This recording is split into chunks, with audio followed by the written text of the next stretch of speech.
জুলাই গণ অভ্যুত্থানের অন্যতম এক নায়ক জনাব ওসমান হাদিকে কারা করেছে আমি এখনো পর্যন্ত জানি না, কিন্তু আমি বলি যদি ইসলাম থাকতো নিরপরাধ কোন মানুষের গায়ে গুলি দূরের কথা তার দিকে চোখ রাঙিয়ে তাকানোর সাহস থাকতো না। আমার কথা বলেন না কেন? কারণ ইসলাম যদি দেশে থাকতো তাহলে যাকে অন্যায়ভাবে গুলি হয়েছে তাকেও সেইভাবে অন্যায়ভাবে ওভাবেই গুলি করা হতো। কিন্তু আমার দেশে যখন জুলাইয়ের আগে যা গেছে 24-এর আগে, 24-এর পরে এসে দেখা গেল মা যত অপরাধ হয় এদেশে কোনো বিচার হয় না। দোকান দখল হয়, বিচার হয় না। বাড়ি দখল হয়, বিচার হয় না। আমার কথা বলেন না কেন? চাঁদাবাজি হয়, বিচার হয় না। গুণ হয়, খুন হয়, এগুলো বিচার হয় না। এদেশে হত্যা হয়, গণহত্যা হয়, বিচার হয় না। ওই হসপিটালের সামনে, মিটফোর্ড হসপিটালের সামনে পাথর মেরে নিক্ষেপ করে অসহায় মানুষদেরকে ধ্বংস করে দেওয়া হয়, জীবন শেষ করে দেওয়া হয়, বিচার হয় না। এই জন্য আজকে ওসমান হাদিকে তারা করার সাহস পেয়েছে। যদি এক হত্যার বিচার হতো আমার বাংলাদেশে দ্বিতীয় অপরাধ কেউ করার সাহস পেত না। ঠিক কিনা? আজ করে চিল্লায় ওলামায়ে কেরামদের কাছে দাও দেশ, ওলামায়ে কেরামদের কাছে দাও। আমি কোন দলের কথা বলছি না। এখন পর্যন্ত কোন দলের নাম নিছি? কোন ব্যক্তির ভোট দিতে বলেছি? ইসলামের পক্ষে থাকতে বলেছি।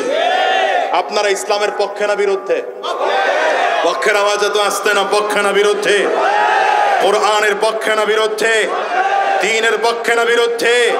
দাড়িওয়ালা টুপিওয়ালা জুব্বাওয়ালাদের পক্ষে না বিরুদ্ধে? আগামীর বাংলাদেশ ইসলামের বাংলাদেশ, আগামীর বাংলাদেশ কোরআনের বাংলাদেশ, আগামীর বাংলাদেশ মানবতার বাংলাদেশ, আগামীর বাংলাদেশ ইনসাফের বাংলাদেশ, আগামীর বাংলাদেশ মাসুম জনতার বাংলাদেশ। এই বাংলাদেশ করার জন্য যদি রক্ত দিতে হয় রক্ত দিবা, জীবন যদি দিতে হয় কারা কারা তৈয়ার আছো? কারা কারা তৈয়ার আছো? দুই হাত তুলে আল্লাহরে দেখাও।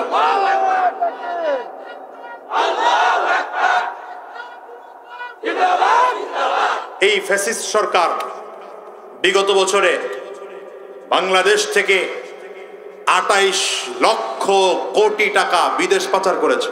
প্রথম কথা, এই টাকাগুলো ওরা পাচার করেছে কেন? আলেমদের ছোঁয়া ওদের কলিজায় লাগে নাই। দ্বিতীয় নম্বর, মনে করেন যে টাকাগুলো নিয়ে গিয়েছে কোনো না কোনো ভাবে 5 বছর পরে হোক 10 বছরের মধ্যে হোক চেষ্টা করলে, মেহনত করলে এই টাকাগুলো রিকভার করা সম্ভব। কথা বলেন? পদ্মা ব্রিজ করা হলো, মনে করেন ভেঙে গেছে, আল্লাহ না করুক, এটাকেও কোনো না কোনো ভাবে আবার রিকভার করা সম্ভব। মেট্রো রেল করা হয়েছে, মনে করেন কোনো না কোনো ভাবে রিকভার করা সম্ভব। এলিভেটেড এক্সপ্রেস ওয়ে করা হয়েছে, এটা যদি নষ্ট হয়ে যায়, ভেঙে যায়, কোনো না কোনো ভাবে রিকভার করা সম্ভব। মনে রাখবেন, কোন জাতি যদি একবার আখলাকওয়ালা হয়ে যায়, কোন জাতির চরিত্র যদি একবার নষ্ট হয়ে যায়, কোন জাতির আখলাক যদি একবার নষ্ট হয়ে যায়, সেই জাতির মাধ্যমে কোনোদিন দেশ উন্নত করা সম্ভব না। সেই জাতির মাধ্যমে ডাকাতি বন্ধ করা সম্ভব না, চুরি বন্ধ করা সম্ভব না, খুন বন্ধ করা সম্ভব না, ধর্ষণ বন্ধ করা সম্ভব না। সেই দেশটার মধ্যে চরিত্রহীন মানুষকে দিয়ে কোনোদিন শান্তি আনা সম্ভব না। আর এটাই বর্তমান কারণ। আমি যদি চোখে আঙ্গুল দিয়ে আপনাদেরকে দেখিয়ে দেই, বর্তমানে অশান্তির মূল কারণ এটা। যারা নেতৃত্ব দিচ্ছে পারিবারিক জীবনে, রাষ্ট্রীয় জীবনে, সিরতে, সুরতে, লেবাস, পোশাক, আচার, ব্যবহার, কথা, বার্তা, লেন দেন, কাজ, কর্ম, সব জায়গায় যারা নেতৃত্ব দিচ্ছেন কোথাও আলেম নাই। সব সুদখোর আর ঘুষখোর আর মদখোর জুয়াখোরদের রাজ্য তুলে ফেলেছে। ঠিক কিনা বলেন? এদের নেতৃত্বে শান্তি আসবে না, কসম করে বলতে পারি। আপনি আমার হাতে কোরআন শরীফ দিলে আমি কোরআন মাথায় নিয়ে বলবো, এদের নেতৃত্বে কোনোদিন শান্তি আসতে পারে না, আসবে না, কোনোদিন আসে নাই। আপনারা 43-54 বছর ধরে ফিকির করেছেন না? কথা কয় না তো? 54 বছর ধরে ফিকির করেছেন না? শান্তি আসছে? বলেন না, বলেন না। নোবেল পুরস্কার প্রাপ্ত একজন রাইনা বসাইলেন, মাশাআল্লাহ।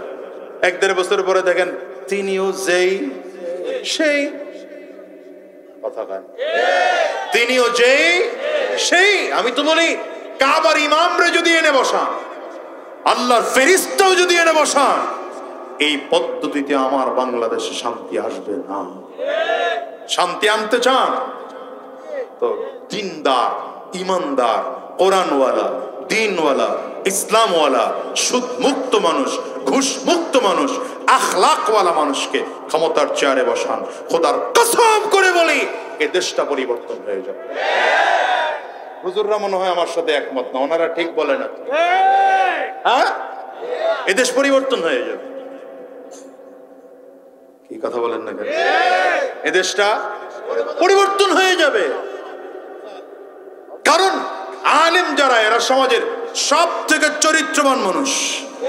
বলেন, আমার নবী পৃথিবীর একটা ব্রিজ নির্মাণ করেননি, আমার নবী পৃথিবীতে একটা বিল্ডিং নির্মাণ করেননি, বরঞ্চ নবীজির জীবনে বিল্ডিং ভেঙে দেওয়ার রেকর্ড আছে। আমার কথা বলেন না কেন? আমার স্টেজে আজকে সব কিন্তু আলেম, ভুল বলতেছি এমন না। আমার পাশে শেখুল হাদিস বসা, ভুল বললে ওনারা আমাকে ধরায় দিবেন। নবীজির জীবনে একটা ব্রিজ করেছেন, রেকর্ড নেই। নবী কালভার্ট করেছেন, রেকর্ড নেই। নবীজি বিল্ডিং করেছেন, রেকর্ড নেই। বড় বড় ইমারত করেছেন, রেকর্ড নেই। আমার নবীর যুগকে স্বর্ণের যুগ বলা হয়, সাহাবের যুগকে স্বর্ণের যুগ বলা হয়, তাবেঈনদের যুগকে স্বর্ণের যুগ বলা হয়। স্বয়ং আমার নবী নিজে বলেছেন, খায়রুল কুরুনি করনি সুম্মাল্লাযীনা ইয়ালুনহুম সুম্মাল্লাযীনা ইয়ালুনহুম। আমার যুগ, আমার সাহাবীদের যুগ গোটা দুনিয়ার মধ্যে সবথেকে উত্তম যুগ। আচ্ছা বলেন, যেই যুগে উন্নয়নের ছোঁয়া ছিল না, পাহাড়িয়া রাস্তা পার হতে হতো, বালুময় রাস্তা পার হতে হতো, সেই যুগের সৌন্দর্যরা কেমন করে সোনালী যুগ হয়? সোনালী যুগ হওয়ার মূল কারণ হলো ওই যুগে ইন্টারনেট ছিল না, ফেসবুক ছিল না, টেলিগ্রাম ছিল না, টেলিফোন ছিল না, ক্যামেরা ছিল না, ভিডিও ছিল না। আখলাকওয়ালা মানুষ ছিল, আখলাকওয়ালা মানুষ ছিল। আখলাকওয়ালা মানুষ থাকার কারণে সমাজটা সুন্দর হয়ে গেছে। আমার এই বাংলাদেশে সব আছে, সব আছে, কিন্তু কি নাই? বলেন কি নাই? আবার বলেন কি নাই? আখলাক নাই। উলামায়ে কারাম এই কাজ করে। কি কাজ করে? বলেন কি কাজ করে? গোটা পৃথিবীর মানুষকে আখলাকওয়ালা বানানোর ফিকির করে। জুমার দিনে উলামায়ে কেরামদের বয়ান কেন বলেন? আজকে সারা বাংলাদেশে জুমার দিনে বয়ান হয়েছে, সমস্ত খতিব সাহেবরা বয়ান করেছেন। প্রতিদিন হাজার হাজার মাহফিল হয়, উলামায়ে কেরাম নিঃস্বার্থে গিয়ে ওয়াজ মাহফিলে বয়ান করেন। আজকের এই ইমাম উলামা ঐক্য পরিষদের ব্যানারে মাহফিল হলো। মূল কারণ কি? মূল কারণ হচ্ছে ওই হাক্কানি পীর মাশায়েখদের মেহনত। মূল কারণ কি? ওই যে জামাতে তাবলীগের হক জামাতের মেহনত। মূল কারণ কি? মূল কারণ হলো এদেশের মানুষগুলো যেন আখলাকওয়ালা হয়ে যায়। এদেশের চৌকিদার থেকে আরম্ভ করে ডিসি পর্যন্ত, সচিব পর্যন্ত প্রত্যেকটা যেন আখলাকওয়ালা হয়ে যায়। মেম্বার থেকে আরম্ভ করে প্রেসিডেন্ট পর্যন্ত প্রত্যেকটা মানুষ যদি আখলাকওয়ালা হয়ে যায়, দেশে চুরি থাকবে না, ডাকাতি থাকবে না, খুন থাকবে না, ছিনতাই থাকবে না, রাহাজানি থাকবে না, গুম থাকবে না, হত্যা থাকবে না, মানুষ গুলিবিদ্ধ হবে না, মানুষ চরিত্রহীন হবে না। সুন্দর একটা দেশ হয়ে যাবে। ঠিক কিনা জোরে বলে?